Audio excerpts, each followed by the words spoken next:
Interesting, in the business world, I speak to a lot of business groups. Your entrepreneurs are middle children in huge numbers and firstborns. Not so many babies. Babies tend to be the salespeople. They're manipulative, social, outgoing. Name a comedian, and you're talking to the baby of the family. The question I've been asked is, what's birth order? Well, let's start with this. Everybody's got a birth order. In fact, when I go to New York and do one of those morning shows, the publisher always tells me, don't mention birth order. And the reason why is because everybody finds birth order so fascinating. You look at your family, and the first two children in the family are night and day difference. I remember when our little Chrissy was born, the first thought I had, I looked at her just as a baby. I mean, she was still little pink-faced, and I thought, she doesn't look like Holly. Oh, why should she look like Holly? She's Chrissy.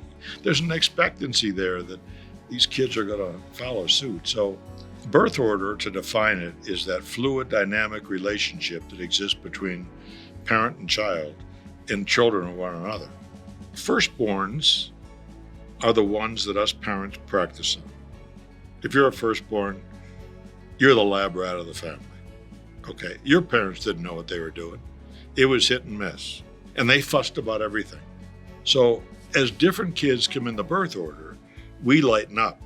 So your typical firstborns are reliable, conscientious, rule makers, rule followers. There's a right way to do things.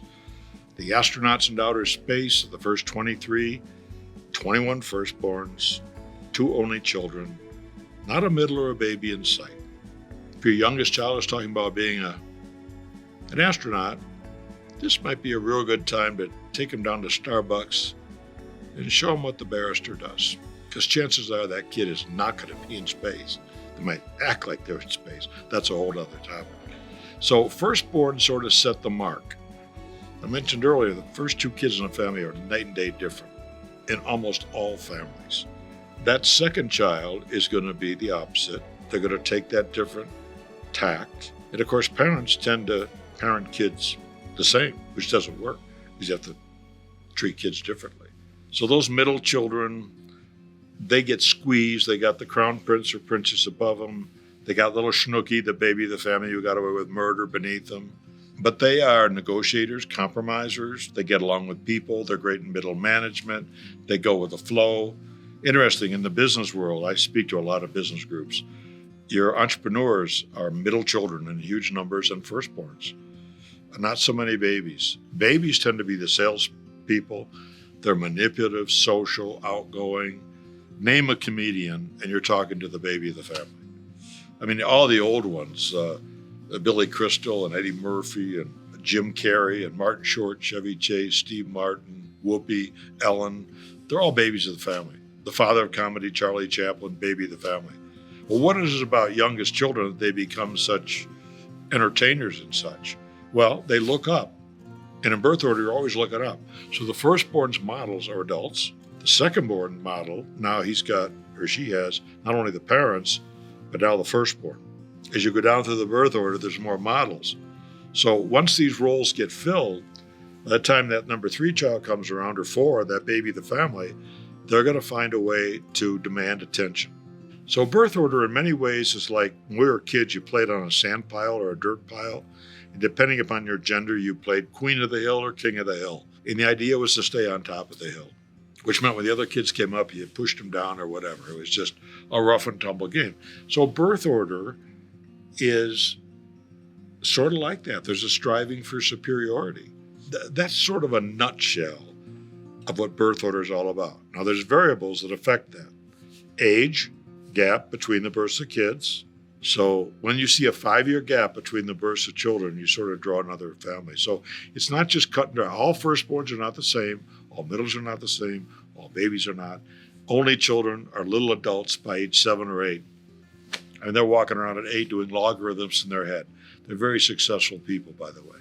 Now, let me segue to birth order and marriage. Yes, I married the firstborn. My pet name for her is Mrs. Uppington. And let me tell you publicly, the woman needs me. She needs me because anything she does has to be done just so. If you were coming to our home for dinner on Saturday, Thursday, the dinner would start. And by the way, store-bought cookies and desserts are Satan's desserts. Everything has to be made from scratch. She's just too much. And I say to you, honestly, she needs me because I help lighten her up. But here's the beauty of it all. The firstborn, Mrs. Uppington, and the baby cub, that was my nickname as a kid. I was a little cub. That's a pretty good match because I need her to help straighten me up. You balance your things off in your birth orders. Marry a middle child, everybody. They go with everybody. They're like going to the universal blood bank and finding the universal donor. They roll with the punches. Well, they never had mom and dad to themselves. And so middles go with onlys and firstborns and babies, pretty good match. The best matches are firstborn and baby and only and baby. Those are extremes. I've done therapy with people behind closed doors for over 40 years. And you'd hear, well, he's so different than I am. She's so different. Well, I hope so. If you're both the same, quite frankly, there's no need for one of you in the marriage. So it's the differences that make us a couple. And I think that's where you help come around each other. I can speak too quickly where she'll really think about what she says before she engages her mouth. I don't always do that. But she's really been good about helping me, take it easy. It's okay. And like I say, I help her lighten up because she gets a little too uptight about ordinary things in life. You learn to get behind each other's eyes. And you have to think. I have to think like the firstborn. And so taking a look at where you came from, taking time to really understand what are the things I learned about life from my mom, from my dad, from my older sister, my other brother. That's really good time for you to sit and just talk about. It's great preparation for life. Birth order is not the answer all to anything, quite frankly, but it does give us a handle.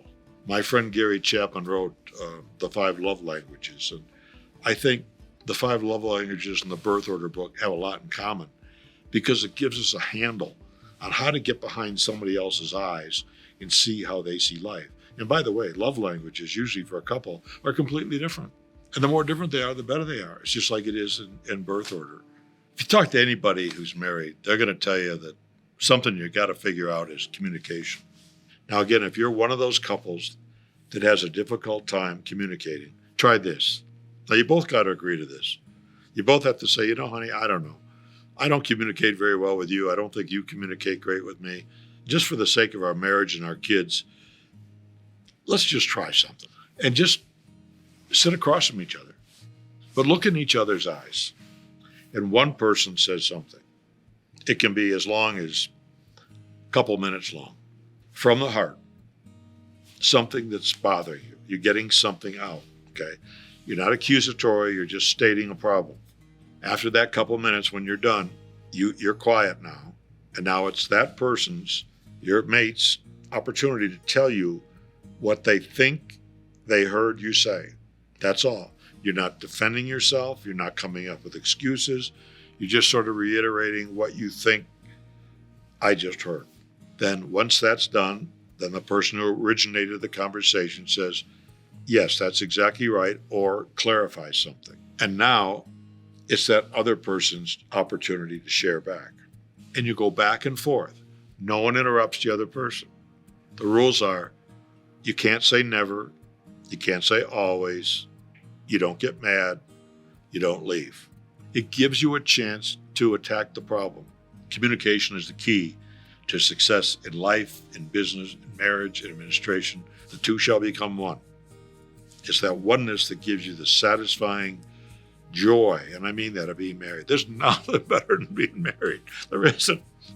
She loves you no matter what, and vice versa. That makes us a couple. So keep in mind, it's the differences in us that make us a couple. Don't get angry about it. It's all about communication and getting things right. You can do this.